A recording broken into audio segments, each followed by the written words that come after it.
राधा कृष्ण भगवान जगन्नाथ जी को अपने भक्तों की कितनी चिंता रहती है, आइए जानते हैं इस कथा से।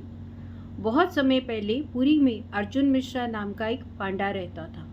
वह प्रतिदिन पूरी भगवत गीता का पाठ करता था। क्योंकि उन्होंने अपना काफी समय गीता के अध्ययन में लगाया था, तो उनकी अटूट आस्था भी हो गई थी। इस कारण स्थानीय लोग उन्हें गीता पांडा भी कहते थे। वह भगवान जगन्नाथ के बहुत बड़े भगत थे, बहुत ही समर्पित आत्मा थे। हर चीज पर भगवान पर ही निर्भर रहते थे। जो कुछ हुआ उसे प्रभु की इच्छा मानकर स्वीकार कर लिया। गीता पांडा को कभी कुछ भी प्रभावित नहीं करता था। वो बहुत गरीब व्यक्ति था और भिक्षा मांगकर अपना गुजारा करता था। एक बार पुरी में लगभग एक सप्ताह तक भारी बारिश हुई।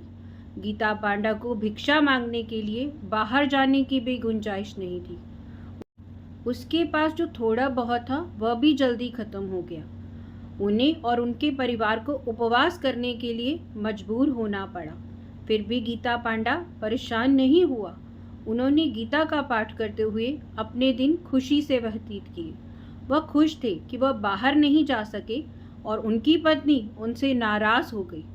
उसने उन्हें डांटा, जब तक आप बाहर जाकर भिक्षा नहीं मांगेंगे, आपको क्या लगता है आपका परिवार कैसे जीवित रहेगा? हमारे 3 बच्चे हैं। यदि आप बाहर जाकर कुछ नहीं लाएंगे तो सब मर जाएंगे।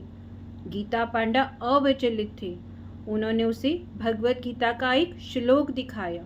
अनन्याशी चिंतयन्तो माये जना पर्युपासते तेषां नित्यभियुक्तानां योगक्षेमं वहामयम्। जो लोग हमेशा अनन्य भक्ति के साथ मेरी पूजा करते हैं, मेरे पारलौकिक रूप का ध्यान करते हैं, उनके पास जो कुछ भी नहीं है मैं उन्हें पूरा करता हूँ, और जो उनके पास है मैं उनकी रक्षा करता हूँ। पति के व्यवहार से वह और चिड़चिड़ी हो गई। उसने कई दिनों तक प्रतीक्षा की, लेकिन फिर भी उसका पति कुछ नहीं लाया। वह बस उससे यही कहता रहता, अगर हम केवल प्रभु पर निर्भर रहेंगे तो उन्होंने कहा कि वह सब कुछ संभाल लेंगे। पत्नी सोच में पड़ गई और कितना इंतजार कर सकती थी। भोजन के अभाव में बच्चे भूखे थे। वह गुस्से में थी।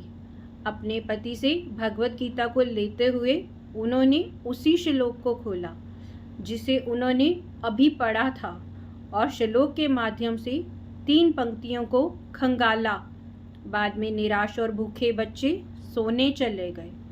कुछ देर तो गीता पांडे आराम से बैठे रहे। इसके बाद किसी ने दरवाजा खटखटाया। गीता पांडे ने पत्नी की दरवाजे की दस्तक सुनकर दरवाजा खोला तो 2 बहुत ही सुंदर लड़के खड़े थे। एक का रंग सांवला और एक का रंग गोरा। वह अपने साथ खाना बनाने की बहुत सारी सामग्री लेकर आए थे। दोनों अति सुंदर थे। सांवले लड़के ने ब्रह्मानी से कहा, कृपया ये भोजन की सामग्री लीजिए जो गीता पांडा के एक मित्र ने भेजी है। कृपा पकाएं और जी भरकर खाएं। अत्यंत सुंदर बालकों देखकर ब्राह्मणी बहुत प्रसन्न हुई। उसने बालकों की वाणी सुनी तो उसका हृदय आनंद से भर गया और उनके प्रति वह स्नेह महसूस करने लगी। उसने अनुरोध किया, जब तक वह भोजन तैयार नहीं करती आप प्रतीक्षा करें, अपना प्रसाद ग्रहण करें। लेकिन लड़के ने जवाब दिया, हम आपके और आपके पति के साथ प्रसाद लेने की इच्छा तो बहुत रखते हैं, लेकिन मेरी जीभ कट गई है और मैं कुछ खा नहीं सकता। इसके बाद लड़कों ने विदा ली। गीता पंडो ने पत्नी ने सभी सामग्री को घर में रख दिया और अपने पति को अपने सौभाग्य के बारे में बताने के लिए चली गई।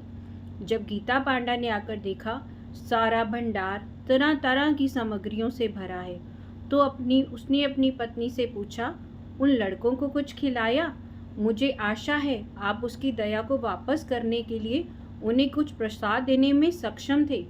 उनकी पत्नी ने उत्तर दिया, मैंने उनसे कुछ खाने और इंतज़ार करने को कहा था, लेकिन सांवले लड़के ने कहा कि किसी ने उसकी जीभ 3 जगह से काट दिया था, इसलिए वह खाने में असमर्थ था। जब गीता पांडा ने यह सुना तो वह तुरंत समझ गया वह बालक तो स्वयं भगवान थे, क्योंकि उनकी पत्नी ने गीता की शैलों को 3 बार खंगाला था। इसीलिए तो भगवान के मुख कमल से निकले शब्द उनकी जीवा पर प्रतिबिंबित हुए। गीता पांडा की पत्नी ने महसूस किया कि भगवान अपने भक्तों का पालन पोषण करने के लिए, वचन सिद्ध करने के लिए यहाँ आए थे, अपने प्रिय भक्तों के लिए भोग लाए थे। तुरंत ही गीता पांडा और उनकी पत्नी जगन्नाथ मंदिर में गए और जाकर भगवान से क्षमा की, उनकी दया के लिए धन्यवाद दिया। ऐसे हैं भक्त और ऐसे हैं उनके भगवान। जय जगन्नाथ।